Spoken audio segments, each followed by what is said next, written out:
whole thing. That they want him to come out. He says, man, the guy is butchering you. Why won't you say anything?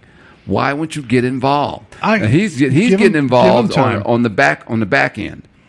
He's coming. Apparently, he's having these meetings to put things together for 2020. Apparently, that's what he's doing. That's what they say. To help the candidate in 2020? Yes. Yeah. To help any candidates. He's meeting with potential candidates. They're putting strategy together to get these guys, and especially with Michelle. They're going out because, they're seeing what's happening and what's happening to this country. And these idiots are buying it. Right now, they're selling you on what? How great the job... jobs, the tax cuts, the economy. They're selling you on that. Okay, so if you're selling me on that and you're raising interest rates. Now, the only good thing about interest rates going up, eventually you'll be able to buy a house because the market adjusts. Yeah. That'd be the only great thing, that a person making $60,000 a year could eventually buy them a home, because when the interest rates were at 6.7, a home was only worth about $139,000 in '98. If those interest rates keep going up, housing market drops. But then again, where's the job market? Because if the job market sucks, even if the interest rates are low, you can't buy a home unless you got big money. But if the interest rates are high, housing market drops. If you're one of those that has a good job, you'll be able to buy a condo or be able to get you and then all of a sudden, because nothing stays up here. Yeah. That's how this because what's bananas is that they love to take credit for things. Oh, the economy is so good. Black unemployment is the lowest it's ever been.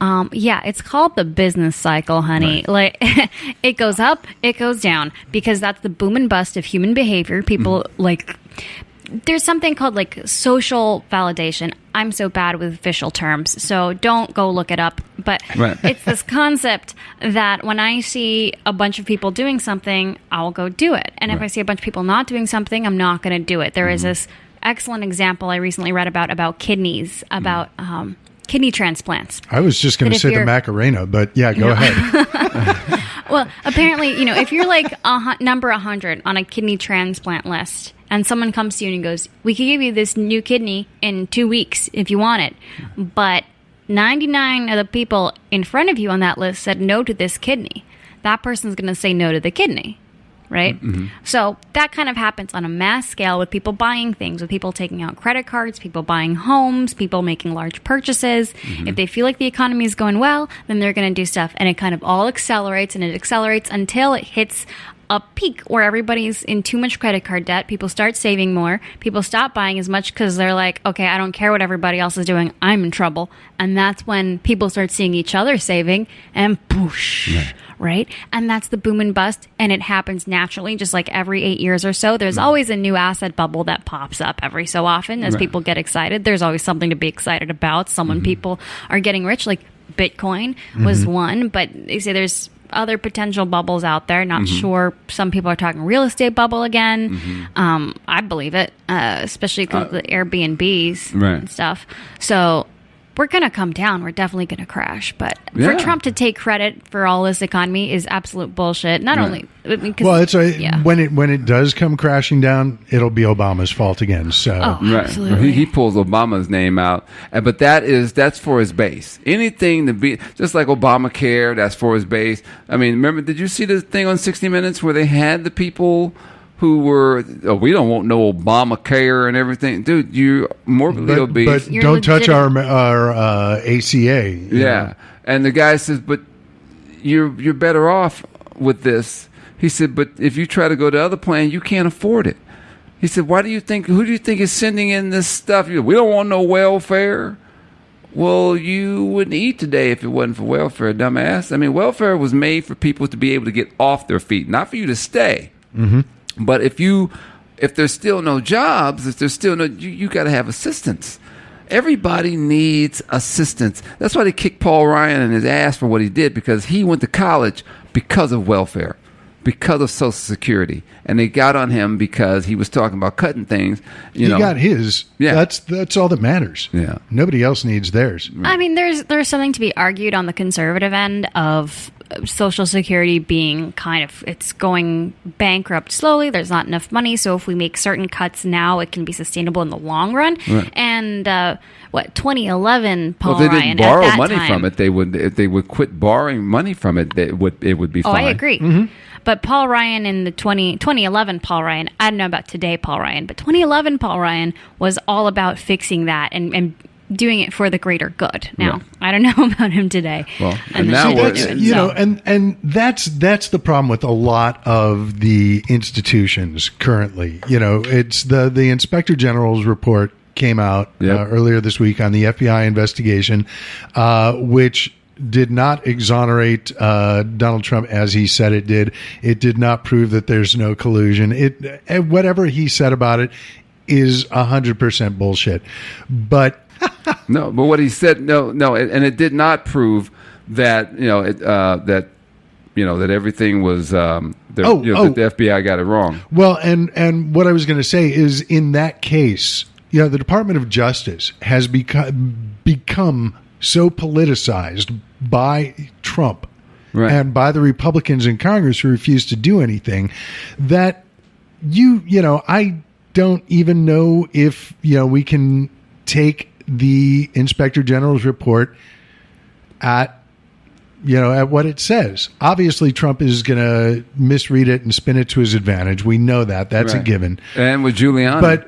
But the point being, with these Republicans who are taking children away from their parents at the border, and we'll talk more about that later, they have done so many things in bad faith that when they say, no, we have a plan that's going to save Social Security, you know what? I'm going to wait for the next guy. Thank you. It's another bus will come, and I will get on that bus. But I know there needs to be some more bipartisan efforts to do it. If Social Security really is going bankrupt, then I want to see Democrats and Republicans working together to fix that. Not just Republicans. Well, they just got rid of also the Consumer Protection Group. They got rid of that. Well, you know what? I'm going to tell you right now what the narrative is going to be when the economy does crash. On the right, on the left, it's going to be because we got rid of consumer protections, because we got rid of banking regulations, and they're going to be right. And on the right, I'm already seeing articles on like Forbes, Fortune, Wall Street Journal, and stuff about how they're making loans again, predatory loans to low-income people. And the last time, there was a bit of both of those narratives going on, the lack of regulation, but then also that the government regulation is making banks give loans to poor people by enforcing these diversity laws to make sure that they don't discriminate, claiming that these diversity laws are leading them to approve loans that they shouldn't be approving for people who can't afford those homes.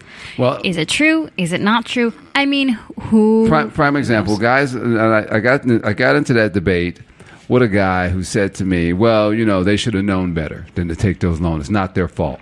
It's not the company's fault. They should have read." I said, "Dude, it used to be if I had a FICO score of 543, there's no way in hell you got a loan." You didn't get a loan. I don't care how. If your credit rating was not good, you could not buy a home.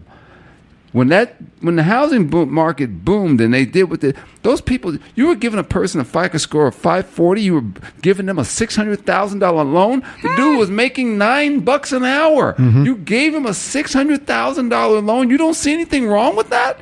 He cannot speak English. I'm sorry, you got the guy sitting next, he's got to have a translator. He can't read the damn application. Why would you get this guy a loan? So now, they said they're moving all their people.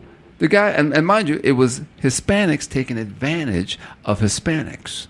And blacks taking advantage of blacks, catching them slipping. Oh, yeah, girl, we down for you, girl. Yeah, girl, we got you. That's the sucker move. You see, that's the sucker move. My dad always said, you know what that white boy going to do to you, but watch that brother because you don't know which way he going. Oh, that's true. And that's coming from, because you can get burned by your own people. Oh, that's true. I mean, I've never, every Wells Fargo person I've ever interacted with regard to bankings or loans and stuff has always been Latino. I don't know why, but they always have been. Right. But that doesn't mean that they're good. No, it doesn't. That doesn't mean they're good guys. Right. Doesn't mean they're looking out for you. They're still Wells Fargo. It's meant to imply, Now, because the two people that the guy that when I lost my condo in Denver, because I was getting for my mom, it was the brother that my mother picked, right? He fucked me. I lost that condo. Did not know it was sinking. Did not know that the management company had financial issues. He didn't watch out for me. Now, my home that I had here in L.A., that black woman that I dealt with, Tymon, you can ask as many questions as you like. I will try to answer anything you need to know. You don't understand. If you can't think of them now, whatever it is, there are no dumb questions. Please, I'm here for you to help you. Well, and on the no dumb questions note, I want to take the conversation back to North Korea. Okay. Because the housing crisis is eventual. We'll talk about that then. But I don't know if you guys watched the post-summit press conference, but we're talking about Trump's lies, constantly. I don't know if it's just me, but watching that press conference, it seemed like he was getting his strategy for the next meeting from the reporters. Like, well, did you ask about human rights abuses? Oh yeah. Oh yeah. We talked about that a little. That was one of the main things we talked about. We talked about that. We almost talked about nothing else. It's like, okay, it's clear you did not talk about that, but it seemed like every question that the reporters asked regarding, well, what did you agree to here? What did we get? What, you're the great deal maker. What are we coming out of this with? And we came out of it with nothing. He gave up the war games. He gave up. No. He gave up the joint military exercises. They're war games to the North Koreans. Uh-huh. To the civilized world, they're joint military action or rehearsals or practice or whatever you want to call it. Right. But that's one of the things is let's not sink to using their language. It's convenient to call them war games, and to an extent, that's what it is. But you have to look at the connotations in addition to the denotation of the word. We were talking earlier about how stupid people are swayed by lies, and you can't convince them that these things are lies. I think and there are some great articles and editorials out there currently about, let's actually not use the words of these people and help legitimize the lies that they're trying to sell. No, I agree. Solid. Yeah. But evidently, so this, Trump was able to blow this off with, well, this was just like an initial meeting. But do you guys have any expectations of how badly we're going to get screwed at future meetings? Well, if you couldn't cut a deal, what I was blown with, when he said that the meeting is just between those two, okay? Yeah, and the translators. And the translators. But I already know. Who does North Korea respect more than Trump? The China. CIA. Okay. And because he knows that the CIA ain't nothing to play with, and he says, hey, those guys. So we know that the CIA already had that room bugged and set up that they're going to hear, well, fuck what he says. That just between, they know what he said. And they know that he did not do what he said, that he gave out or he got anything done. We're not going to get anything because they've already had a couple of generals that said, look, there's no way in hell we're going to stop with what we're doing. And this guy's no matter how many North Korean generals Trump salutes. Yeah, and the fact that he saluted him, that's, they got mad because Obama wore a tan suit and had a cup of coffee in his hand when he saluted a Marine. Yeah, or he touched he touched the Queen. Oh my God! I was like, look, that bitch eats shit and sleep just like everybody else. I mean, that royal throne shit should have went out a long time ago. But it is what it is. Yeah, it is what it is. It's England's problem. What you're saying? Yeah, but I'm just saying that when they looked at what Trump was, he didn't give us anything. Yeah, it was very vague. It was a very vague agreement. It has no verification, validation askect to it. They say it's a lot more vague in general and just crappier than the one we had with Iran. But Kim Jong-un, he won, and he put it on the front cover of his newspapers that I got a meeting with a president. And they said he would never. He said, no, we got the meeting with the president, and they've already given up such and such. They're not going to do that anymore. Came out of his mouth. Kim Jong-un didn't give up anything. He didn't say, I'm going to do nothing. Well, supposedly he's going to denuclearize. But there have been